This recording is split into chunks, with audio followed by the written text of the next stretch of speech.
25 chambres avec 25 salles de bain. Il y a 25 chambres. Il y a un ascenseur. Il est en panne. Reviens. C'est vrai qu'il va. Vous me faites péter un câble. Et allez, vas-y, ça. Ça me gave.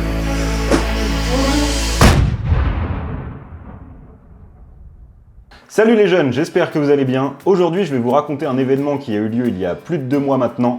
Vous l'avez vu au titre, j'ai réalisé un documentaire que j'ai diffusé dans un château. Ouais, rien que ça. Alors je vais vous raconter la genèse de ce projet qui a été diffusé sur la chaîne Clic Clac Topette, puis je vous parlerai du tournage qui a eu lieu cet été, du montage qu'on a fait du mois de septembre jusqu'à mi-octobre, et pour finir en beauté, je vous parlerai de la diffusion de ce documentaire dans le château. Vous êtes prêts? Générique!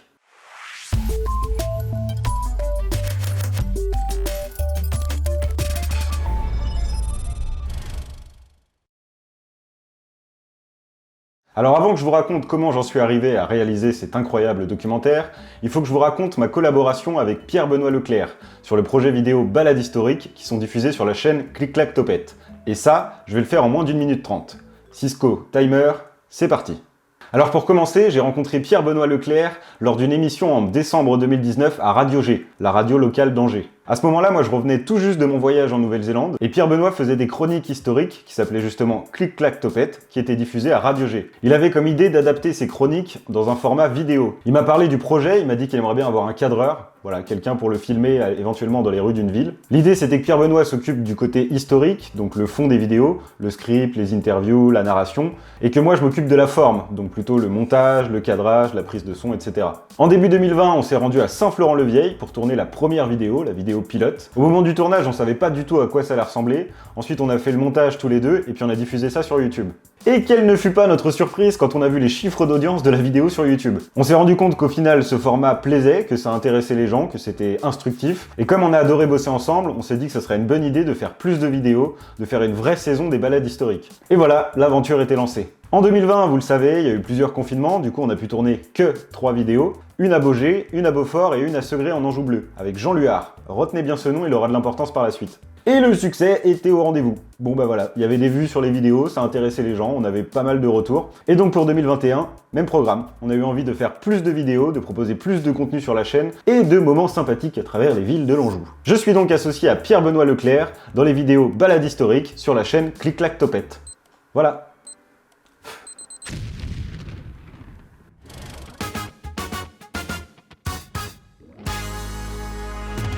Comme je vous l'ai dit, on a tourné une vidéo à Segré en Anjou bleu avec Jean Luard. Jean, c'est le vice-président du rap. Non, rien à voir avec le genre musical, le rap c'est le réseau des acteurs du patrimoine. Mais j'avoue que rap c'est stylé quand même. Après la vidéo qu'on avait tournée à Segré, et surtout vu le nombre de vues qu'il y a eu sur la vidéo de Segré, qui est je crois sur la chaîne Clic Clac Topette la vidéo la plus visionnée, Jean s'est rendu compte qu'au niveau de la communication, une telle vidéo ça avait vraiment de l'importance pour valoriser le patrimoine. Il s'est dit que ce serait cool qu'on voit plus loin et qu'on fasse un vrai documentaire, rémunéré cette fois, sur le patrimoine de l'Anjou bleu.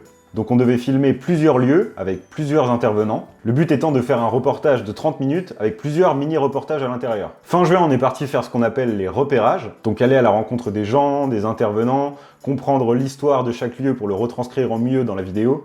Ensuite, Pierre-Benoît, avec l'aide de Jean, a préparé le script, donc l'histoire de la vidéo, et moi de mon côté, je me suis occupé de préparer la liste du matériel pour le tournage.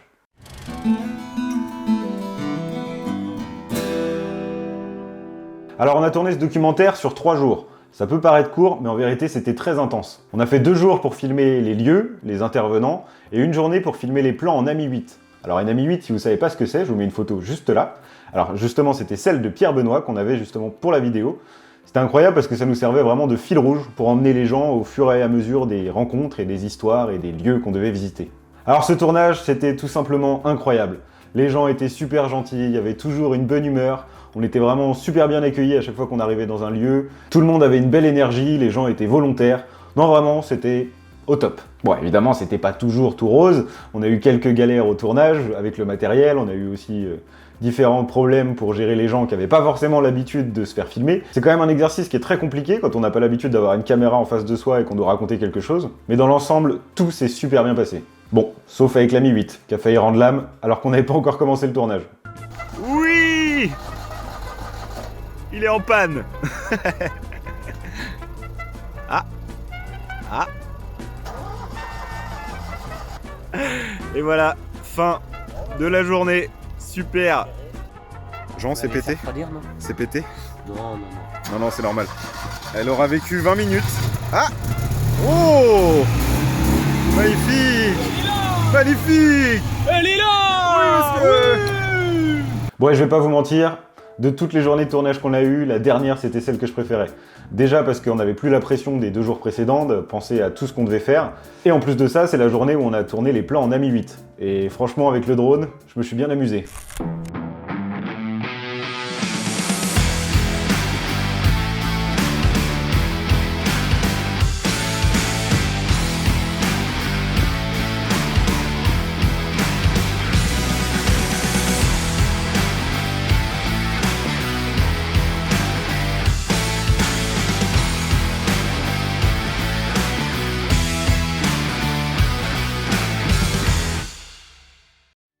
Bref, j'ai vraiment adoré ce tournage. Grâce aux gens, grâce à Jean, grâce à Pierre Benoît, voilà, on a pu vraiment aller dans des lieux qui étaient incroyables, rentrer dans des endroits où normalement le public n'a pas accès. Et surtout, ça nous a montré qu'on était capable avec Pierre Benoît de tourner intégralement un documentaire. Restait plus maintenant qu'à faire le montage.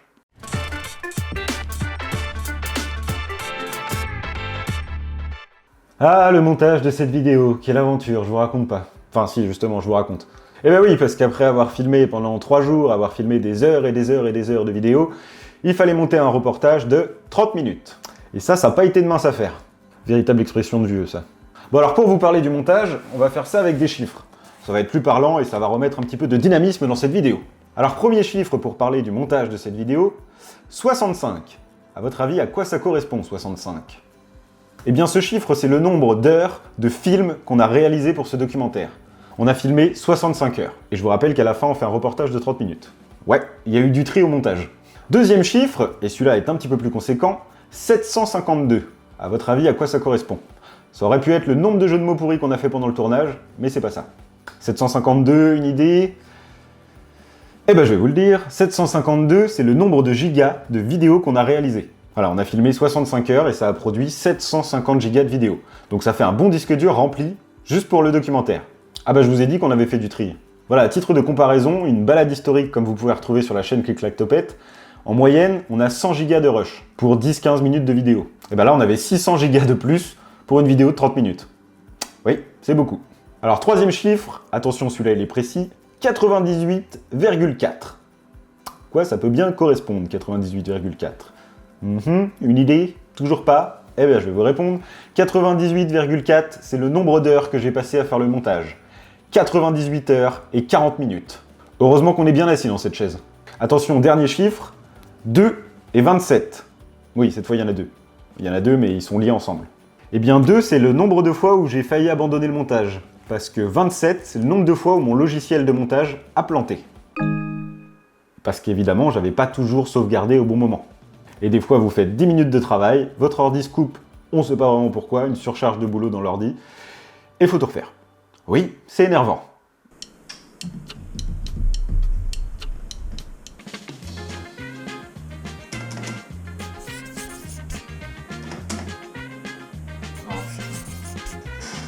Et allez, vas-y, ça reprend.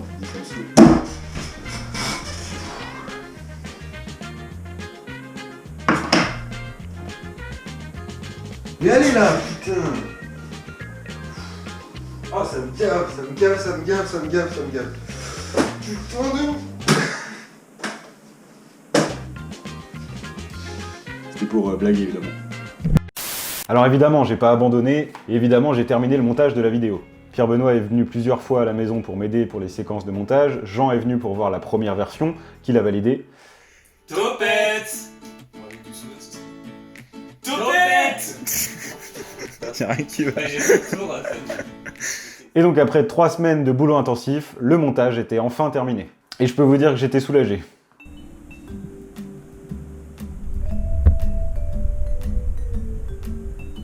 Pour les gens qui font du montage, ça, c'est un véritable monstre.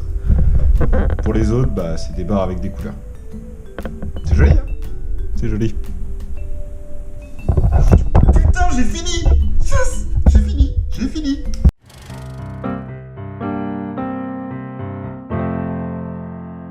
Alors le moment que vous attendez tous, cette fameuse avant-première dans un château. Alors à la base, ça partait d'une blague que Pierre Benoît avait fait à Jean, en lui disant qu'après tout le travail qu'on avait fourni, ça serait cool que notre film soit diffusé dans un cinéma. Mais Jean, qui avait bien compris que c'était une blague, s'est dit qu'effectivement, ce serait une bonne idée de le diffuser dans un cinéma, au moins pour l'avant-première. Donc il a sorti son téléphone, il a cherché dans son immense liste de contacts, et il a trouvé quelqu'un qui possédait un château et une salle de projection privée. Ouais, le genre de personne qu'on aimerait tous avoir dans nos contacts. Fallait mettre une date, parce que l'idée c'était quand même d'avoir tous les membres du rap, des représentants du tourisme et surtout des journalistes, pour parler de la vidéo et de sa sortie. Donc à la fin du tournage, on n'avait pas encore commencé le montage, on savait déjà quand est-ce qu'on allait faire l'avant-première. Ouais, je vous cache pas que ça m'a mis un petit peu de stress. D'ailleurs, je vais vous mettre une jauge juste ici pour que vous vous rendiez compte du stress qui est monté au fur et à mesure des jours qui ont précédé la projection. Alors d'ailleurs, faut que je vous dise, donc le montage de cette vidéo, qui m'a pris 98 heures et 40 minutes, je l'ai terminé 2 jours avant la projection au cinéma. Je me suis dit, j'ai juste à l'exporter, le mettre sur mon ordi, et c'est réglé. Sauf qu'en voulant bien faire les choses, j'ai fait une petite boulette. Alors non, j'ai pas tout supprimé, mais disons que le rendu a été un petit peu plus long que prévu. Quand vous exportez une vidéo sur un logiciel de montage, vous avez différents paramètres à enregistrer. Selon ce que vous avez filmé, selon comment vous avez filmé, donc le matériel, les micros, le format vidéo. En gros, selon comment vous avez filmé, la qualité d'exportation ne va pas être la même à chaque fois. Et moi je me suis dit que comme ce reportage allait passer au cinéma, que voilà, c'était quand même le plus gros projet de ma vie, il fallait que j'exporte la vidéo en qualité cinéma. La boulette. Bah ouais, je me suis dit qu'avec une qualité cinéma, il y aurait un rendu meilleur, les gens en prendraient encore plus plein les yeux. Pas du tout, mais tellement pas du tout. Vous voyez une vidéo comme celle-ci, celle que vous êtes en train de regarder, qui va faire à peu près entre 10 et 20 minutes. Je pense que je vais pas mettre beaucoup d'effets dans la vidéo, il n'y a qu'une seule caméra qui me filme, un seul micro, et je vais exporter la vidéo dans un format standard pour YouTube en 1440p. Donc une fois que j'aurai fini le montage, pour exporter la vidéo, mon PC va avoir besoin de 30 à 50 minutes pour faire l'export de cette vidéo que vous êtes en train de regarder. Et une fois que cette vidéo sera exportée, elle fera un poids d'1 giga. Donc pour résumer, la vidéo que vous êtes en ce moment en train de regarder, elle dure environ 20 minutes, j'ai pas mis beaucoup d'effets, elle est exportée dans une qualité standard pour YouTube, donc 1444p. Ça va demander à mon PC 30 à 40 minutes de montage pour exporter la vidéo, et le poids total de la vidéo fera 1 giga. Voilà, retenez bien tout ça, vous allez comprendre. Donc pour exporter ce fameux documentaire qui faisait, je vous le rappelle, 30 minutes, dans la meilleure des qualités possibles, donc une qualité cinéma, il a fallu à mon PC 14 heures et 37 minutes. L'état de mon PC après l'exportation. «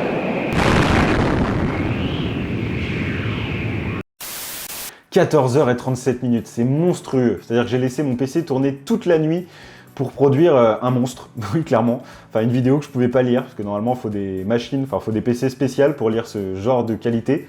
Attendez, parce que je vous ai pas dit le poids de la vidéo à la sortie de l'exportation. 112 gigas. Quand j'y repense, c'est fou. C'est fou. 112 gigas, c'est monstrueux. Bah ouais, c'était même pas lisible sur mon PC. Donc le lendemain matin, Cisco il était tout content, il descend dans son bureau. Après avoir laissé son PC travailler pendant 14 heures, il ouvre le fichier et là, comme je vous l'ai dit, c'était illisible. Et le problème, c'est que la projection avait lieu le soir même, évidemment. À ce moment-là, il était 10 heures, on devait partir à 15 heures. J'ai relancé un export dans une qualité normale, comme je le faisais pour YouTube, et ça a pris quand même 4h30. Évidemment. 15h, il était grand temps de prendre la route direction le château d'Armaillé. Donc je suis parti avec mon pote Arthur, qui était invité à la projection. Sur la route, on s'est arrêté à McDo, parce que j'avais pas eu le temps de manger, étant donné que j'avais passé la matinée à réparer mes conneries. Et à ce moment-là, le stress commençait à monter. Les images. Comment te sens-tu? Affamé, parce que j'ai rien mangé depuis ce matin. Très stressé, je vous cache pas. Très stressé. Mais ça va. Tout va bien. On est là. Parce qu'au bout d'un moment, c'est bien, on voit pas tes jumps. Ouais. Saute. T'es stressé? Non. Non, ça se voit pas, hein? Non, pas. Cours. Reviens! J'ai couru. Je vais suer, je vais puer. Tout le monde va me détester, ils vont jamais m'embaucher. Non. Ça va sinon toi? Hein? Ensuite, on s'est rendu au château d'Armaillé, qui n'a pas été très compliqué à trouver vu la taille de la bâtisse. Jean nous y attendait gentiment. Gentiment. Oh, ça va plus. Hey Jean! Oui, c'est pas le bon bouton, Bonjour Jean. Elle a mis la veste de costard et tout. On l'a dit. Hein. Ah ouais, t'as raison. Le ménage là-dedans. Et nous déjà chez nous c'est grand, on a 150 mètres carrés. Il y a 25 chambres avec 25 salles de bain. Il y a 25 Et il y chambres. a un ascenseur. Un ascenseur? L'extérieur, ça a 3 ans, mais c'est là. L'extérieur, c'est dans les années 30. Effectivement, vous l'avez vu, la salle de projection, enfin le cinéma, était pas vraiment dans le château, mais juste à côté. Bon, vous m'en voudrez pas, j'ai quand même mis dans le titre que j'avais diffusé dans le château.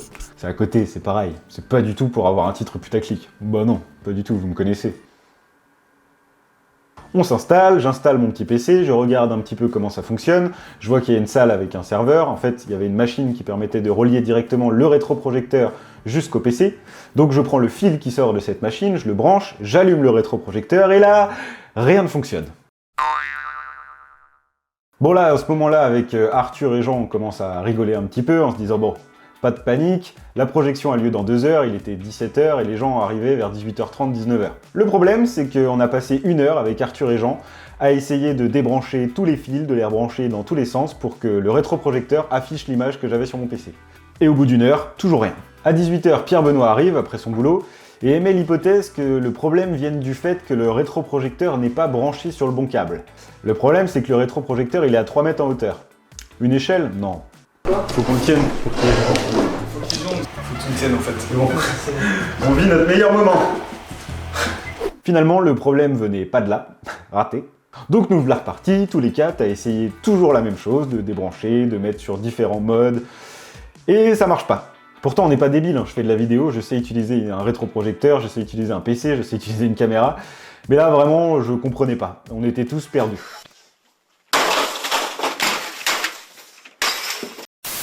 Et à 18h30, mon cher ami Jérémy, que j'avais invité à la projection, est arrivé. Et comme je sais que c'est quelqu'un de très débrouillard et de très intelligent, je lui ai remis toute la pression sur les épaules, directement.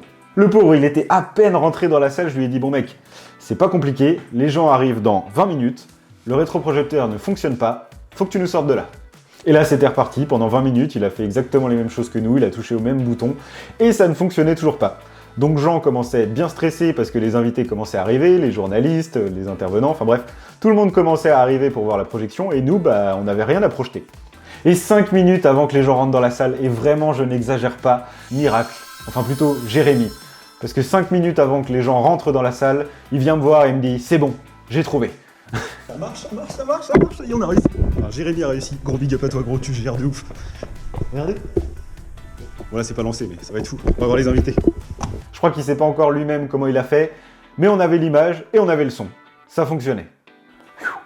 Bon Jérémy, je sais que tu m'en veux pas, mais encore un grand merci à toi.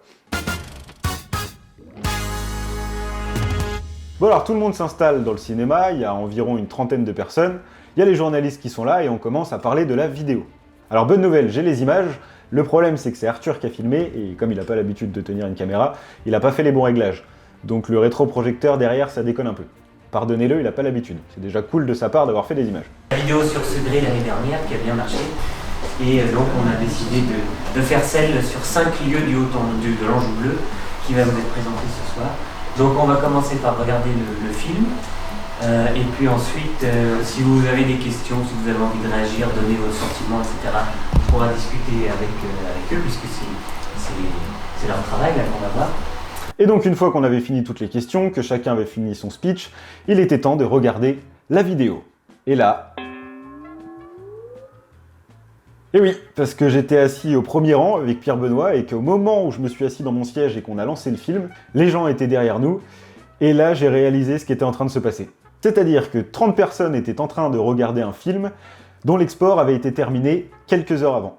Donc je n'avais pas du tout pris le temps de regarder la vidéo avant de la projeter.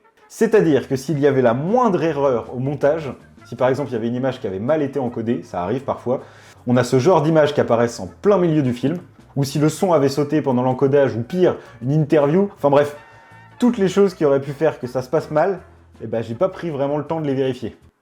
Ouais, c'est super professionnel de ma part. Donc là, le niveau de stress maximal. Mais évidemment que tout s'est bien passé, la vidéo a été diffusée sans aucun problème, la projection s'est super bien passée, les gens ont applaudi sur le générique de fin, on a même 2-3 personnes qui se sont levées.